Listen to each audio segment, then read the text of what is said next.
menyebabkan si pembacanya ini diberi hati yang syukur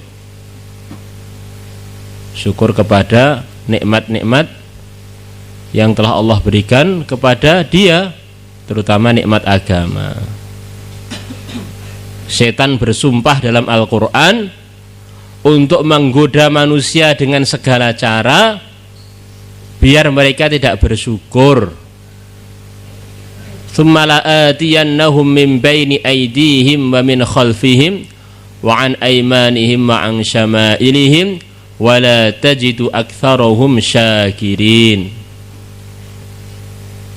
Ini diantara sebabnya orang tuh bisa pegang agama dengan kuat, istiqomah dalam kebaikan, istiqomah dalam amalan. Di antara sebabnya yang terbesar karena dia ini merasa beruntung dipilih jadi orang yang dalam kebaikan.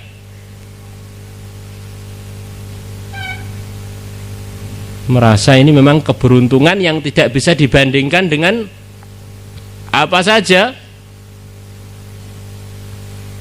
Maka itulah sifatnya para sahabat. Mereka begitu diberi agama, begitu syukurnya kepada Allah, rela mengorbankan apa saja demi agama.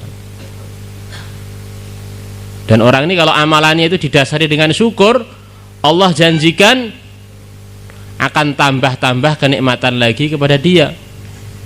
La in syakartum la azidannakum.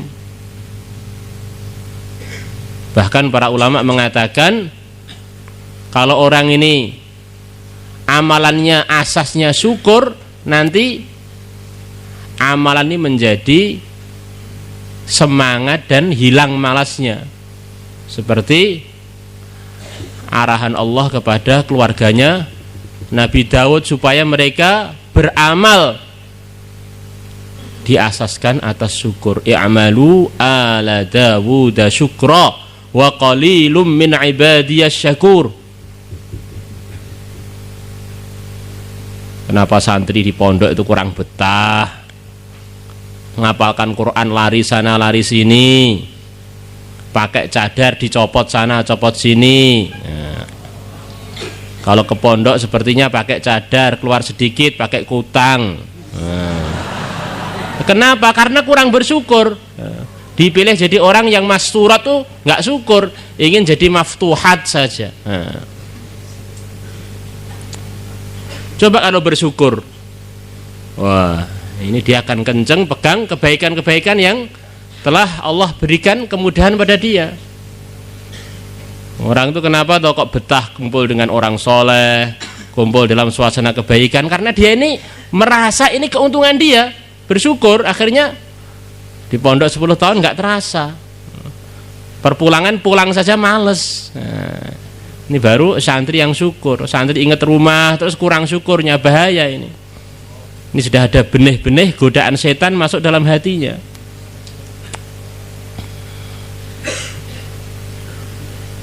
Termasuk golongannya orang yang tidak syukur adalah orang yang diberi agama, diberi Quran oleh Allah, kemudian dia merasa masih ada orang lain yang lebih beruntung hidupnya melebihi dia. Seperti dalam fadilah Quran itu kurang lebihnya begitu.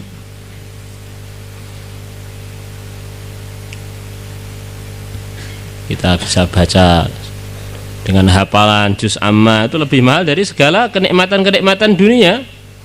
Lebih mahal daripada kekayaan-kekayaan dunia dijadikan satu.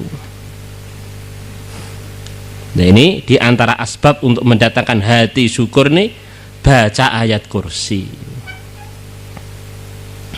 Wa a'mal siddiqin, dan amalannya orang-orang yang kuat imannya. A'mal siddiqin, amalannya orang-orang yang kuat imannya. Umat ini selain para nabi yang siddiqin, yang kuat-kuat imannya, para sahabat itu diantaranya. Bagaimana mereka tanpa terpengaruh dengan suasana dan keadaan tetap pegang amalan. Bagaimana Abu Bakar radhiyallahu anhu, beliau siap pegang amalan walaupun menghadapi risiko-risiko yang begitu berat. Abu Bakar begitu semangatnya, beliau dipilih jadi orang Islam, Maka beliau datang di depannya orang-orang Quraisy. Hai orang-orang Quraisy, saksikanlah kalau aku telah beriman kepada Allah dan aku bersaksi bahwa Muhammad adalah benar-benar utusannya Allah. Maka orang-orang Quraisy begitu marah. Abu Bakar sendirian dikeroyok oleh orang-orang yang sekeliling beliau, dipukuli sampai babak belur. Bahkan begitu parahnya pemukulan pada beliau sampai muka beliau ini antara hidung dan pipinya menjadi rata, nggak bisa dibedakan mana hidungnya mana pipinya. Siddiq ini para sahabat Abu Bakar As-Siddiq dan sahabat-sahabat yang lain. Bagaimana Bilal radhiyallahu anhu, beliau disiksa oleh tuannya, dijemur di terik matahari di padang pasir, di dada beliau diberi batu yang begitu panas. Beliau tidak meninggalkan prinsipnya. Beliau bilang ahad, ahad, ahad. Saya tetap percaya kepada Tuhan yang Maha Satu, Tuhan yang Maha Esa. Ini a'mal siddiqin. Wa thawaban nabiyyin, dan pahalanya para nabi. Semakin tinggi derajatnya seseorang, maka semakin banyak kelipatan pahala orang tersebut di sisi Allah. Wa may yattaqillaha yukaffir anhu sayyi'atihi wa yu'zim lahu ajra. Orang yang takwa kepada Allah, Allah akan hapus keburukan-keburukannya, ampuni keburukan-keburukannya, dan Allah akan perbesar pahala untuk dia. Semakin tinggi ketakwaannya, semakin banyak pahalanya. Dan di dunia ini tidak ada orang yang lebih takwa melebihi para nabi. Jadi kesannya kalau orang ini ahli ayat kursi, jadi mudah takwa yang tingkat-tingkat yang tinggi.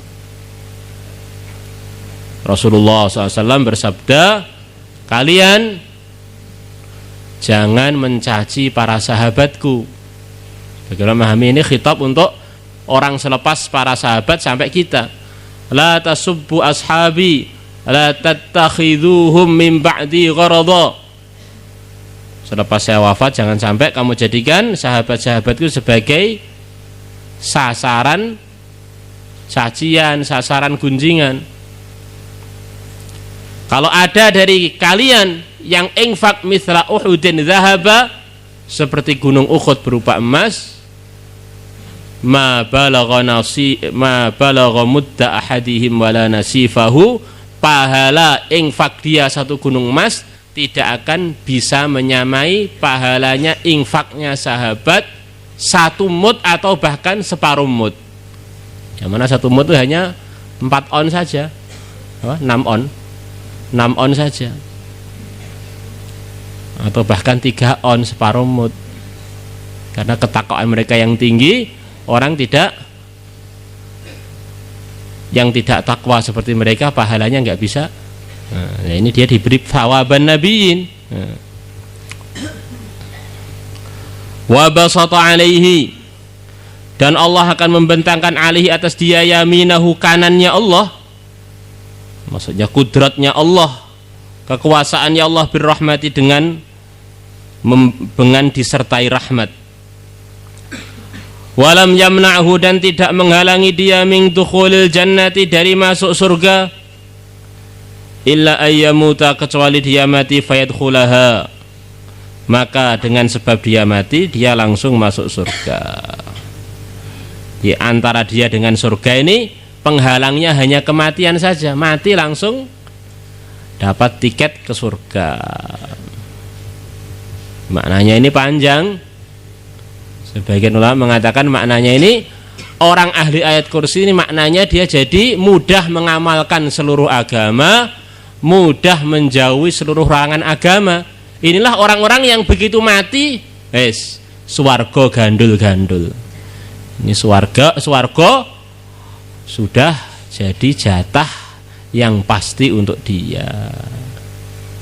Nah, ini kita bisa melihat diri kita, kok baca ayat kursi suka lupa-lupaan. Nah, ini gawat ini. Perlu banyak meneliti dirinya lagi. Wa akhraja Abu Ubaidin fi fadailihi wad-Darimi wat-Tabarani wa Abu Nu'aimin fi dalailin nubuwati wal Baihaqi an Ibni Mas'ud radhiyallahu anhu qala kharaja rajulun, telah keluar seorang laki-laki minal ins, dari kalangan manusia, falaqiyahu, maka menemui laki-laki tersebut rajulun, seorang laki-laki minal jinni, dari jin. Faqala, maka jin tadi mengatakan kepada manusia itu, halaka ang tusari'ani, halaka, apakah kamu mau ang tusari'ani, untuk bergulat melawan aku. Ditantang oleh jin tadi, mau enggak kamu mudah saya? Fa in sara'tani, maka kalau kamu mengalahkan gulat aku, kalau kamu jadi pemenangnya, alamtuka, maka aku akan ajari kamu ayatan, satu ayat. Idza qara'taha, kalau kamu membacanya, hina tadkhulu baitaka, ketika kamu masuk rumah kamu, lam yadkhulhu syaitanun, syaitan tidak akan masuk ke rumah kamu. Fasara'ahu, maka manusia tersebut bergulat dengan jin tersebut. Fasara'ahu, maka mengalahkan jin itu, al-insiyu, si manusia tadi, menang manusianya. Bagaimana kalau kamu ditantang gelut dengan demit, bagaimana?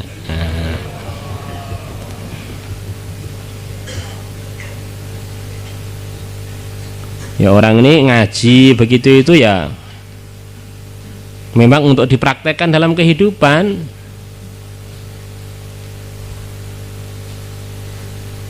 Kita tidak bilang orang itu kalau penakut mesti imannya lemah, tidak bilang begitu itu, tapi di antara tanda orang itu takut pada makhluk ya itu takut dengan demit itu. Nah, ini orang ngaji kan memahami yang bisa memberikan manfaat dan madarat itu hanya Allah saja. Nah, kalau orang takut dengan makhluk siapa saja namanya, takut dengan menghormati, dengan menjaga adab itu beda. Takut dengan makhluk siapa saja, ini berarti dia ini salah paham kan?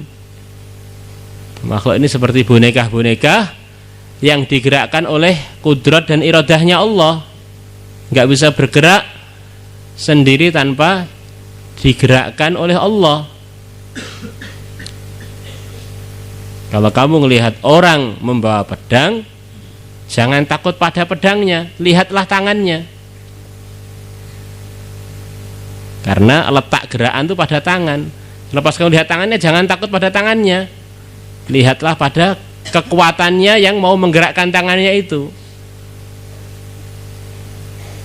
Lepas kamu tahu kekuatan yang akan menggerakkan tangan itu, kamu jangan takut juga. Kekuatan itu dikendalikan oleh otaknya atau hatinya.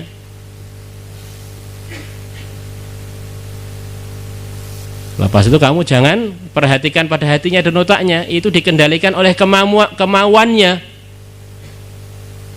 Dan kemauannya ini di luar kendali dia.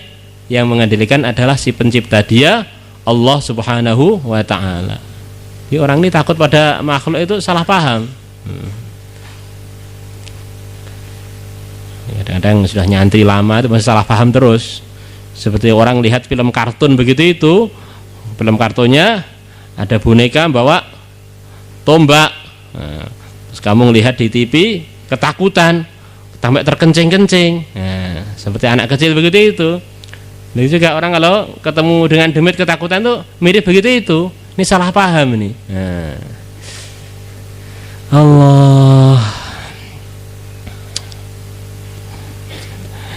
Jin kan makhluk halus, kita ini kan makhluk kasar kan. Masa yang halus takut dengan, maka yang kasar takut dengan yang halus. Allah. Faqal, maka jin tadi berkata pada manusia yang telah mengalahkan dia menepati janjinya. Takra'u, kamu membaca ayat al-kursi, ayat kursi. Fa innahu, maka sesungguhnya la yaqra'uha, tidak membaca ayat kursi pun ahadun, tidak membacanya pun ahadun seorang, tidak membacanya ahadun seorang pun. Idza dakhala baitahu, kalau dia masuk rumah dia, illa kharaja syaitanu, mesti setan akan keluar dari rumah itu. Lahu khabij, yang mana setan tadi terkentut-kentut. Khabij itu kentut yang suaranya keras. Ka khabijil himar, seperti kentutnya keledai. Keledai itu kalau kentut dari 100 meter kedengeran itu. Kalau kamu pernah pergi ke negeri-negeri yang ada keledainya, di Indonesia keledai nggak ada, adanya di kebun binatang.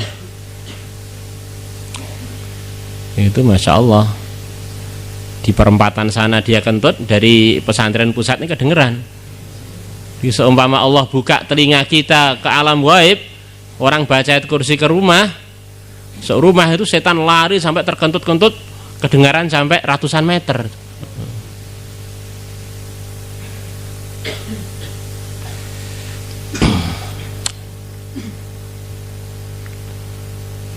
Faqila, maka dikatakan libni Mas'udin, kepada Ibnu Mas'ud, ahwa Umaru, apakah manusia yang mengalahkan jin tadi itu Umar? Qal, Ibnu Mas'ud menjawab, man asa, siapa lagi yang mungkin ayyakuna ila Umar, adanya orang tersebut selain Umar. Siapa lagi yang mungkin bisa berbuat itu selain Umar? Man asa, siapa yang mungkin ayyakuna, adanya orang tersebut illa Umaru, selain Umar. Illa Umar, selain Umar. Allah Akbar. Di dalam berat yang lain ini gulatnya tidak 1 kali sampai 3 kali. Pertama, jinnya belum merasa kalah, ngulangi kedua, dibanting lagi oleh Sayyidina Umar, kalah lagi ketiga, baru dia membocorkan fadilahnya ayat kursi, bisa menghalangi setan dari ganggu di rumah-rumahnya si pembaca ayat kursi. Di dalam hadits sahabat jilid berapa, jilid 2 itu ya, ini kelahinya Sayyidina Umar dengan jin tersebut. Oleh Sayyidina Umar dibanting, kemudian jempolnya jin itu digigit, teriak-teriak jinnya itu.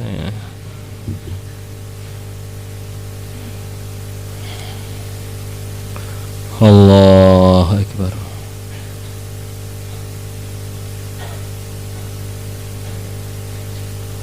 Wallahu a'lam. Takrar.